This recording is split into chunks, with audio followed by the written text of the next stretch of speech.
Bismillahirrahmanirrahim. Kita lanjutkan masih bab metabolisme.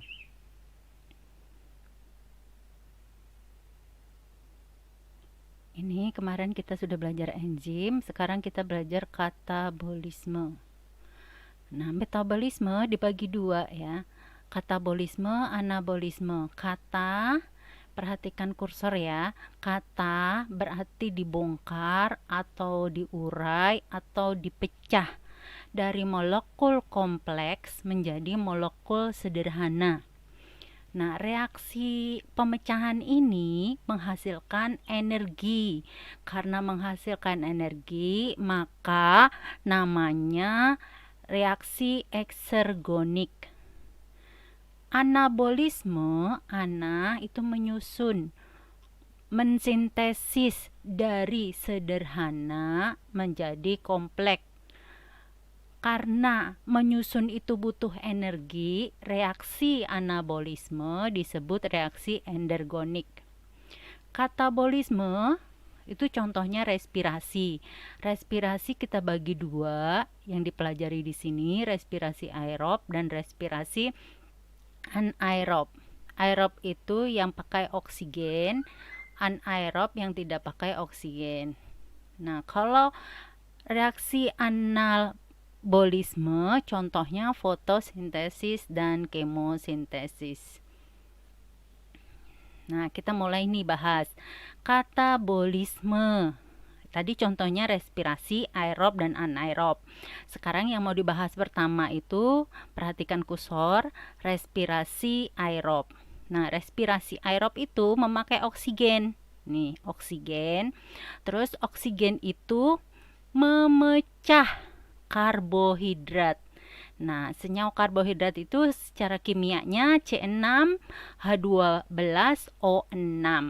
Nah, nanti kalau C6H12O6 dipecah oleh oksigen menjadi CO2, H2O, dan energi. Energinya satuannya itu ATP, ya, adenin trifosfat.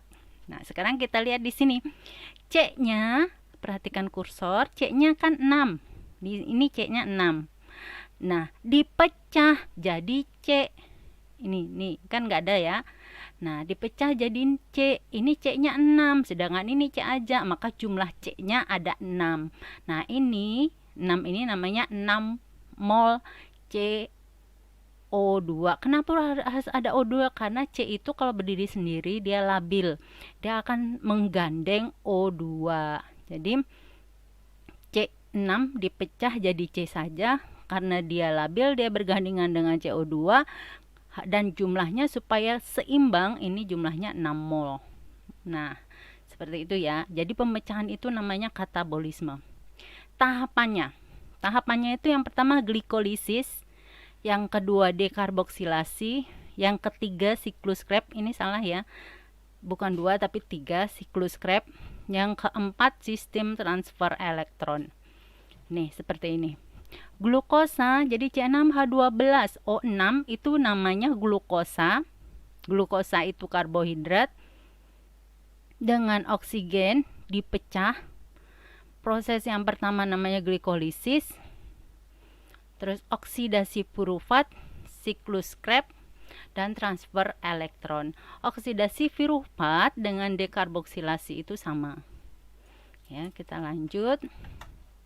Nah, ini menjelaskan bagaimana tahapan glikolisis. Ini bisa dilihat di buku paketmu halaman 48.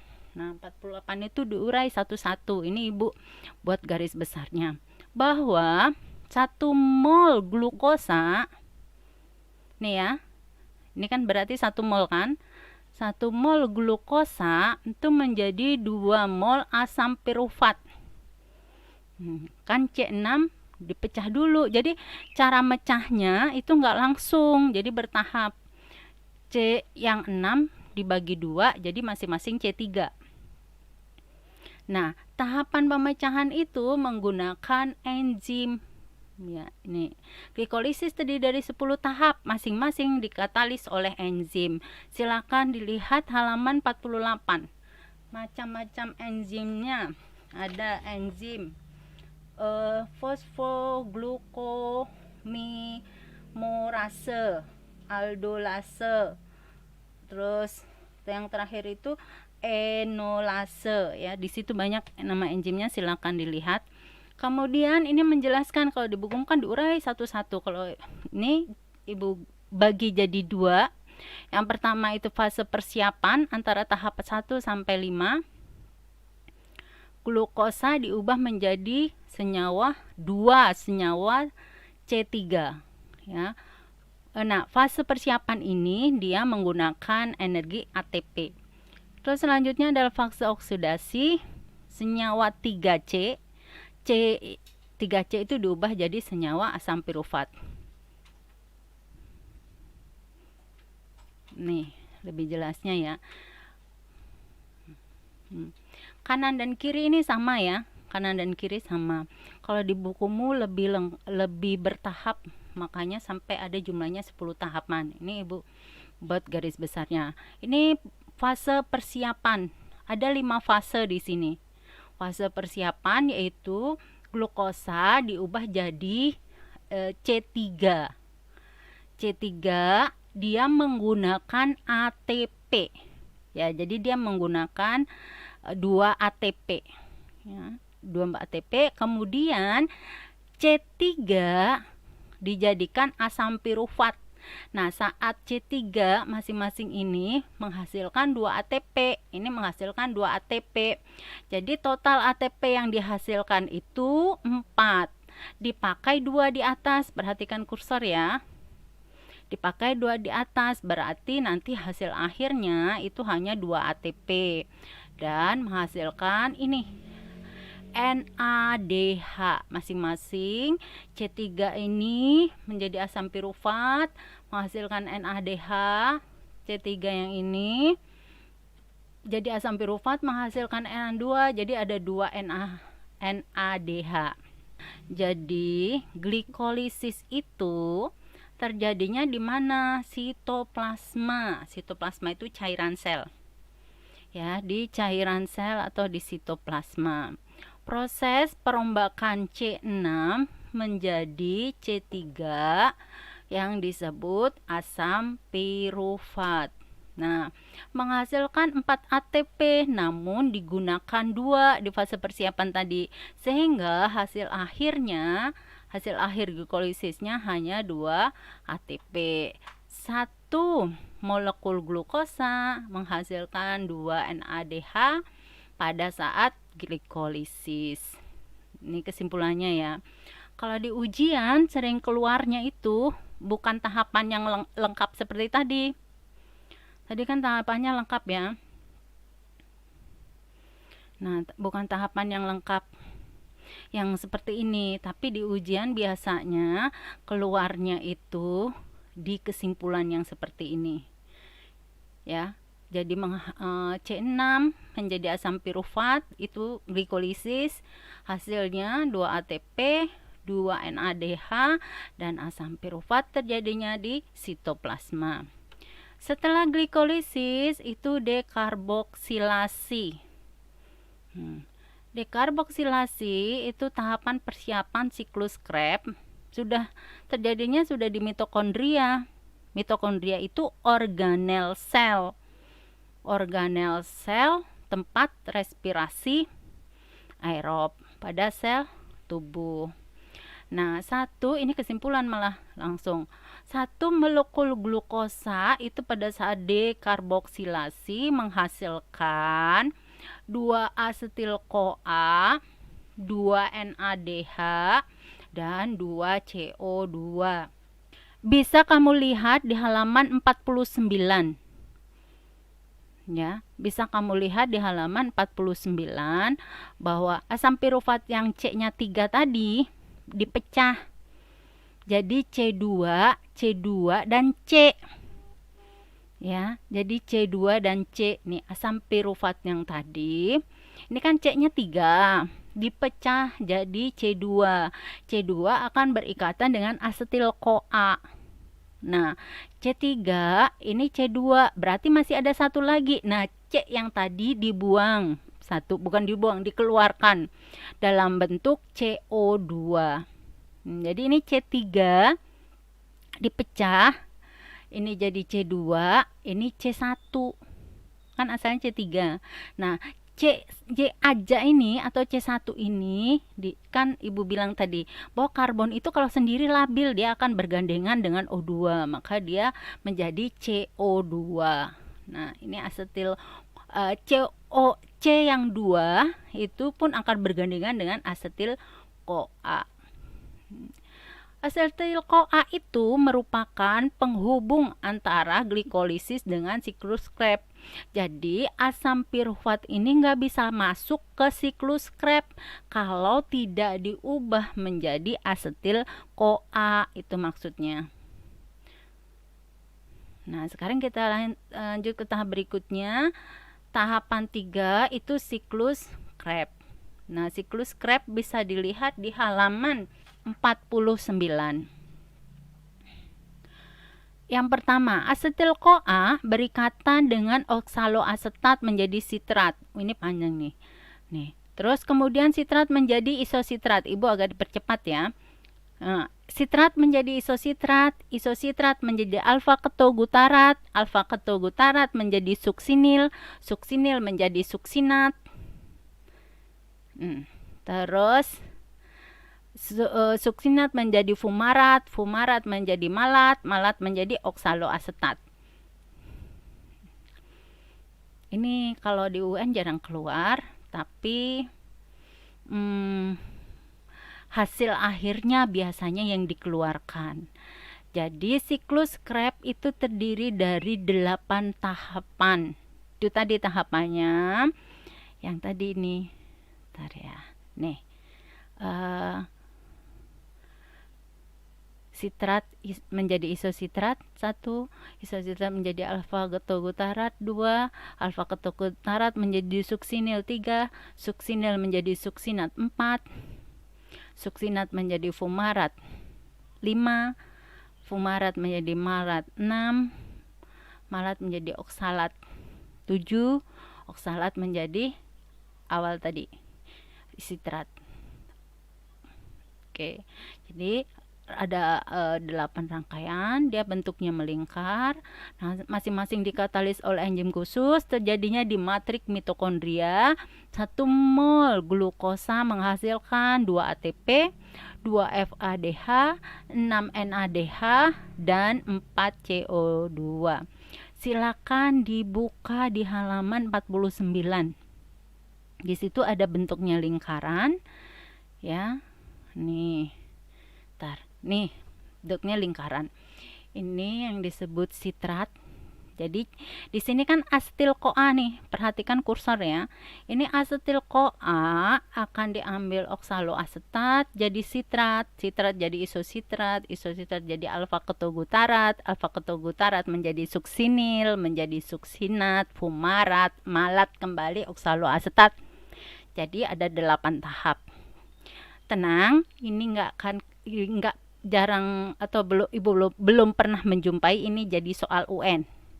Tapi yang jadi soal UN apa? Hasil akhirnya energinya ada berapa, itu yang ditanya. Perhatikan di sini, ada berapa ATP? 1 untuk 1 mol asetil-CoA. Kalau ada 2 mol berarti 2 asetil-CoA. 2 ATP. 2 mol asetil-CoA berarti menghasilkan 2 ATP karena masing-masing menghasilkan 1. Kemudian FADH-nya masing-masing menghasilkan 1. Jadi kalau dijumlah 2 asetil-CoA, ini ada 2 ya. Karena kan ini hanya 1 aja nih. Bentar. Kan tadi asetil-CoA-nya ada 2 ya. Nih. Asam pirufat itu kan C3. Asal muasalnya kan di sini C6 glukosa, C6 dipecah jadi 2 asam pirufat. 2 asam pirufat dipecah lagi menjadi 2 asetil-CoA. Nah, ada 2 asetil-CoA. Nah, 1 pada saat siklus Krebs pada saat siklus Krebs, 1 asetil-CoA itu menghasilkan 1 ATP, 1 FADH, 3 NADH. Kalau 2 mol jadi 2 ATP, 2 FADH, dan 6 NADH. Lanjutnya, sistem transfer elektron. Nah, sistem transfer elektron itu ngapain? Nah, sistem transfer elektron itu hidrogen dari siklus Krebs diubah menjadi proton dan elektron. Nah, yang nerima itu siapa? Oksigen. Oksigen berperan sebagai penerima elektron. Nah, kalau oksigen menerima, maka oksigen akan menjadi H2O. Akibatnya, kalau oksigen menjadi H2O, NADH dan FADH yang dihasilkan dari siklus glikolisis, dekarboksilasi, dan siklus Krebs itu dibentuk jadi ATP. 1 NADH itu jadi 3 ATP. Kalau 1 FADH jadi 2 ATP. Jadi untuk 1 mol glukosa menghasilkan 32 sampai 34 ATP dan H2O. Ini sistem transfer elektron. Jadi NADH ya, hanya ini kan dilepas jadi proton elektron ya, nanti diterima oleh oksigen. Nah, nanti diubah menjadi ATP. Nih, diubah jadi ATP. Nah, ini juga rangkaian keseluruhan. Tadi glikolisis terjadinya di mana? Di sitoplasma. Ini cairan ya, ini di sitoplasma. Kalau ini, perhatikan kursor, kalau ini adalah mitokondria.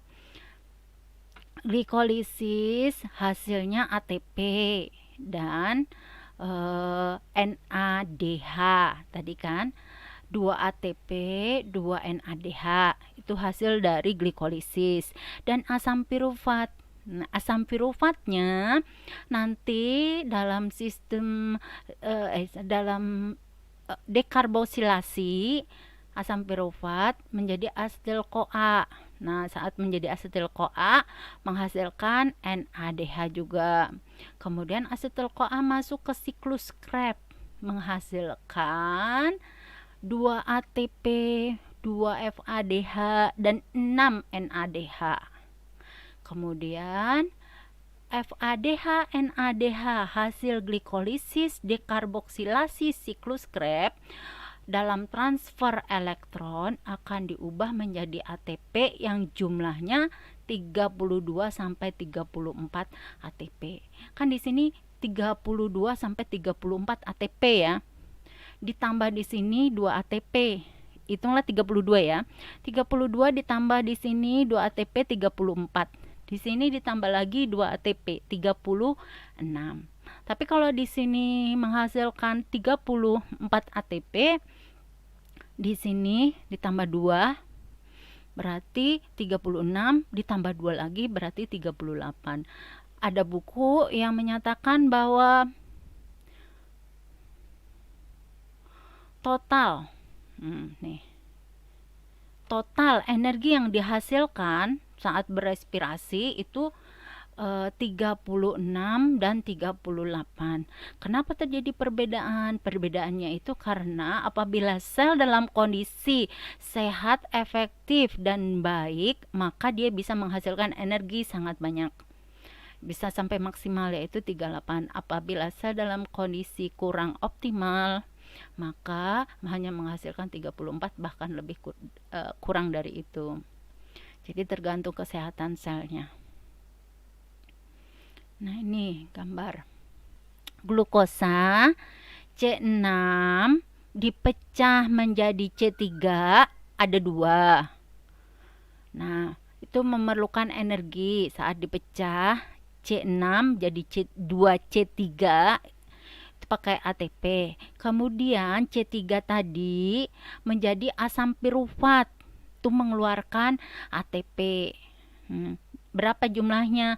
4 ATP, tapi dipakai di sini 2, jadi jumlahnya yang dihasilkan hanya 2 ATP dan 2 NADH. Ya, ini jadi pada saat proses glikolisis menghasilkan 2 ATP, 2 asam pirufat dan 2 NADH. Kemudian masuk dekarboksilasi. Saat dekarboksilasi itu menghasilkan asetil-CoA. Nah, asetil-CoA itu C-nya 2, yang C1-nya jadi CO2 dan ini dilepas dan menghasilkan 2 NADH. Kemudian asetil-CoA masuk nih ya, menghasilkan 2 NADH. Asetil-CoA masuk ke siklus Krebs. Siklus Krebs ada 8 tahap. Siklus Krebs itu menghasilkan 2 ATP, 2 FADH, 6 NADH. Nah, lanjutnya masuk ke sistem transfer elektron. Nah, sistem transfer elektron itu NADH dari glikolisis, NADH dari dekarboksilasi, FADH dari siklus Krebs, 6 NADH dari siklus Krebs diubah jadi ATP di sistem transfer elektron sebanyak 32 sampai 34 ATP. Terima kasih.